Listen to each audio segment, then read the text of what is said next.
Assalamualaikum and hello everyone. Welcome back to the video for 2.2 calorimetry, where in this video we will calculate the heat change at constant volume and constant pressure calorimeter. Okay, so for the calorimeter, it is easy. For the formula, you only have to remember that Q is equal to MCAT or CAT, or we're going to add these two values. Okay, but then remember, for the MCAT and CAT, it is only applicable for the case of water and only for calorimeter. Okay, so if the question give you, given the mass of lithium chloride, given the mass of aluminium, so for the mass, you can't use it in our MCAT or CAT lah. Yang itu we're going to find out in our number of mole. Okay, so for the case of yang surrounding ni, it actually depends on the question. Depends what the information from the question given to you. Okay, and then from the heat released by the reaction, we can actually find out the enthalpy. So mostly we have looked for the case enthalpy of combustion. Okay, so for enthalpy, it will be H is equal to Q divided by N. Okay, Q, usually you will always have a positive value. The same goes for the number of mole. But then again, based upon the definition of combustion, enthalpy of combustion is the heat released when 1 mole of substance is burned in excess oxygen. So when we're talking about heat release, so it must be your delta H must be a negative value. So that's why when you calculate delta H, you have to add in yourself the negative sign, because Q is positive value and must be a positive value. So you cannot find out, there's no way the value will be negative. So the value we have to add in yourself. And here, for your delta H depends. Sometimes the question, the unit is joule per mole, but if the question asks you to give it in kilojoule per mole, you have to divide it by 1000. Okay, so that's a bit of a recap. Next, what we're going to look at is actually a new type of question. On your notes, will be on page 18, question 8. Okay, so here is written down, when dissolved in water, 1 mole of lithium chloride produces 37.2 kilojoule of heat. Okay, so this is a new type of question. So here 1 mole of lithium produced. So when dissolved in water, 1 mole here is actually, it means that lithium chloride dissolved in water kan, that is actually enthalpy of our solution. So for enthalpy of solution, because here 1 mole, so actually our standard enthalpy of solution. So that is actually 37.2 kilojoule per mole. Okay, so that is the information. Yang ini jadi tricky part. Okay, next one, tengok. What is the final temperature? So here is my TF. When 5 gram of LiCl. So here again, this is mass. This is not mass of water, nor my calorimeter. So this is mass LiCl. Dissolved in 110 gram of water. So here is MW. At 20 degrees Celsius. So here is my temperature initial. Okay, because here is my TF, so here is my TI. Okay, and the solution produced, please add your notes. It's not solution, the water lah. The water produced. Nanti kamu pelik pula. Ni si calorimeter or heat capacity of solution, but we only have mass water. So ini has a specific heat capacity of 4. So here is my CW. Okay, so what we're going to do next is actually I'm going to extract all the information first, to see the steps to answer this question. So here is the information that I have extracted. Okay, so from this information, the question wants the final temperature. Okay, to find out the final temperature, we have to find out our delta T. Okay, tapi to find out our delta T, kita mestilah cari Q. Kan? Tapi from this information, we do not have anything about Q yet. So, macam mana nak cari Q? Kita kena involve balik dengan delta H kita. Okay. So, for this case, what is our delta H? Again, delta H is equal to Q divided by N. In this case, delta enthalpy solution of lithium chloride equal to Q divided by number of mole. Okay. So, from here barulah kita boleh cari Q kita. Enthalpy of solution is given in the question itself. Okay, the number of mole. Okay, but then the question only give the mass. So, macam mana cari number of mole? Number of mole is equal to mass divided by molar mass. Okay, but then from the question, it does not give you the molar mass of our lithium chloride. It's fine. We can look at our list of constant. Okay, so from the list of constant, we do have our lithium dengan chlorine. Mana tak chlorine here? Okay, so I have written down beforehand. I have calculated beforehand. So, bolehlah cari the number of mole of NiCl. So, I will get this value, 0.1178. Okay, so from here, I will substitute this value into this one and 37.2 into this one to get my Q. This is the value of Q, but then remember, because this is in kilojoule per mole kan? Here, mole, here per mole. So the unit of Q will be kilojoule. But what I would like to do is actually I've changed it into joule. Okay, so kat sini I have written down beforehand. Okay, for the case, it is important for the next question when you look at it. The mass must be in grams. Sometimes the question give you mass in kilogram. You have to change it. Q, it is easier for you to write down it in terms of joule. Nanti tak adalah kamu pelik. Kenapa jawapan saya ni contohnya ni 0.0029 ke. You have different decimal places. So sebab tu, easier for you, Q tu must be in joule. Okay, and sometimes in questions, sometimes the CW is not given. So please look at it in terms, in the list of constant. Okay. So we do get the value of Q. Okay, so the value of Q here, from here then we can find out Q is equal to our delta T. But then, is it Q equal to M cat ataupun cat, or we're going to edit both of these? Okay, so from the information, what we have is actually mass of water and the heat capacity of water. So my Q will be equal to M cat. So Q will be which value? Okay, Q will be the one in joule. Okay, mass of water 110, heat capacity is 4. Okay, so we're gonna just substitute the value. So okay, this will be my delta T. But that is not the answer yet because the question asks for the final temperature. So we write down delta T is equal to TF minus T initial here 9.94. Final is our unknown minus 20. So temperature final is 29.94 degrees Celsius. Okay. So, that is the question for number 8. It's quite, it have a few steps. Yang ni macam kita kena, dia macam, we have to find out one step, lepas tu kita backtrack balik, tengok belakang. Okay, kalau contohnya for the question previously we have looked here, kita buat Q dulu, cari N, boleh cari H kan? Yang ni terbalik. From given Q, we have to find out N ke, then we get the Q. Once we get the Q, bolehlah cari our unknown.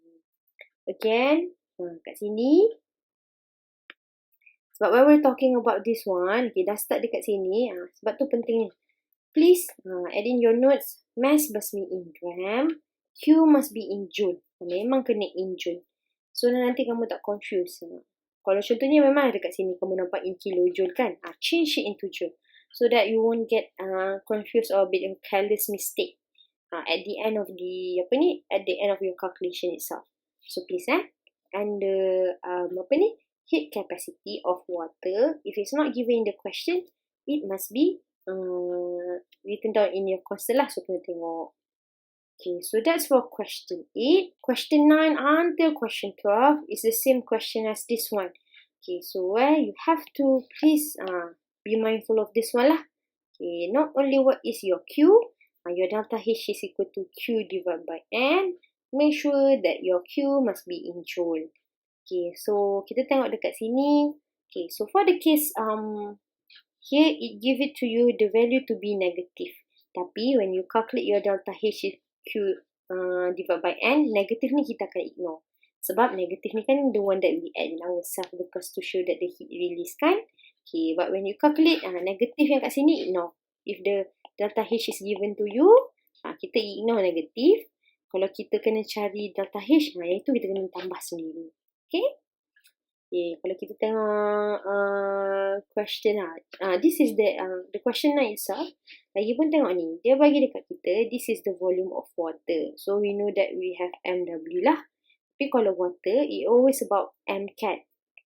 Tapi dia tak bagi pun kita punya specific capacity. Again, refer to your constant. Okay, sebenarnya value dia is 4.18 joule per gram per degree Celsius. Okay, so but then again, the same case as our previous question, make sure delta H2 specifickan combustion of what, so that you won't get confused what will be included in your Q, yang MCAT tu yang mana. Okay, so that's for question 9, 10, 11, 12. I believe you could try it yourself. Last but not least, we do have 2 more examples. Okay, mostly we have looked at combustion. Ada satu soalan tu je solution. The last one that we're going to look at is the enthalpy of neutralization. Even though it's actually a simple calorimeter, tapi sebenarnya calculation itu is not that simple. Kalau nanti kamu dah buat eksperimen tu, kamu faham lah apa maksud Miss. Okay, so for the solution itself, I've written down beforehand. So let's look at it together lah. So here, it mentioned to you that when 200 ml of 1 molar NaO was mixed with 150 ml of 1 molar HCl in a styrofoam coffee cup calorimeter, your simple calorimeter, the temperature rose from 25 to 30 degrees Celsius. Calculate the heat of neutralization. Okay, so here it gives the specific heat and the density. Okay, so from here, all the information. This case, we do have our volume dengan molarity. So another thing is actually the thing that we are very familiar with lah. Here is my delta T, CW. Okay, we got this one. Because the density of solution is 1, we can assume volume of water is equal to mass of water. Tapi dari information ada water. Nanti kita tengok. Okay, so this is actually a reaction of neutralization between NaO dengan HCl. So what we're going to do first is actually we have to write down the equation. NaO plus HCl is equal to NaCl plus H2O. Okay, so why do we have to write down the equation? Okay, because for the heat of neutralization, it is actually delta H is equal to Q divided by N. But in this case of neutralization, the number of mole must be water. Okay, where combustion, it depends on the question. Kalau magnesium lah. Kalau dia bagi C2H2, the number of mole must be C2H2. But for the neutralization, the L will always be the number of mole of water. So how to find out the number of mole? Sebenarnya kita kena buat kita punya equation. Okay, why?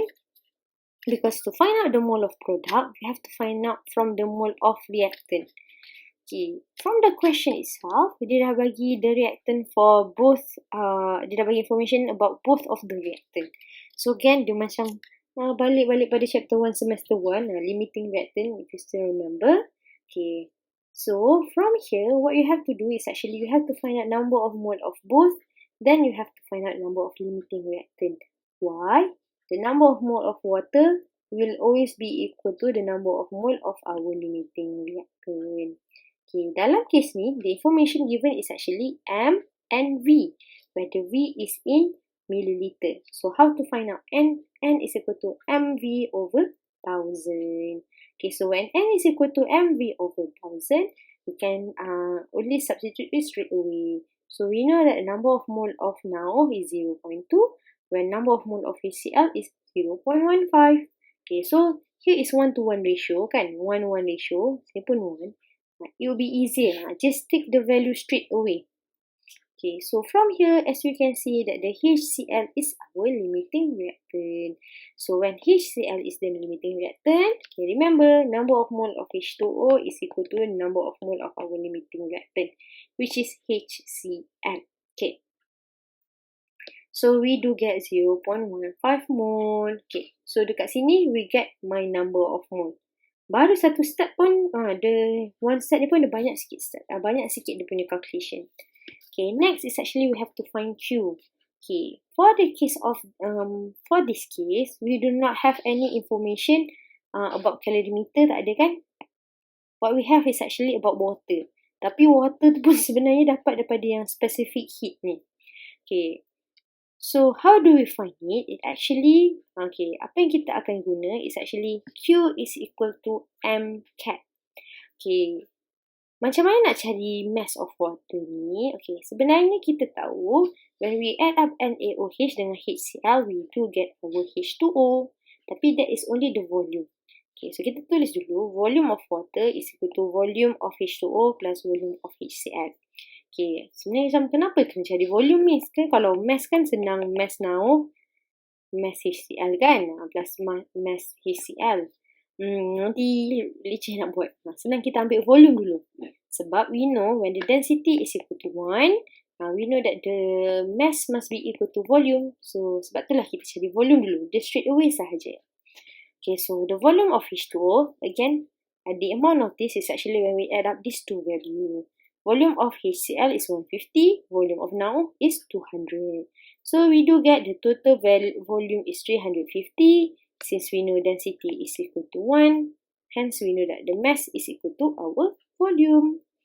So from there, mass we have find out, the specific heat is given in the question, delta T from 25 to 30, so delta T is 5. So here we get our Q. Okay. So last but not least, then we can find out our delta H. Again, delta H neutralization is heat released divided by the number of mole of water, where Q is my 7315. The number of mole is 0.15 mole. Again, remember, number of mole of water is equal to number of mole of limiting reactant. So last but not least, what do we get? Because this is joule, here is mole, so the unit will be joule per mole. Okay, even though you will get a positive value, you have to write down the negative in front of it to show that the heat is released. Okay, here it does not mention to, here only calculate the heat of utilization. Since it does not mention that it must be in kilojoule per mole, you can just leave it like this. Okay. So, this question is quite a lot. Dia memang banyak step sikit. Nanti kamu nak buat eksperimen, mesti kamu macam, senang je eksperimen ni. Calculation dia yang pening. Okay, so for question number 40, dia sebiji sahaja macam ni. So, I believe you could try yourself and check whether you will get it or not. So, that's it for this video, the last of chapter 2.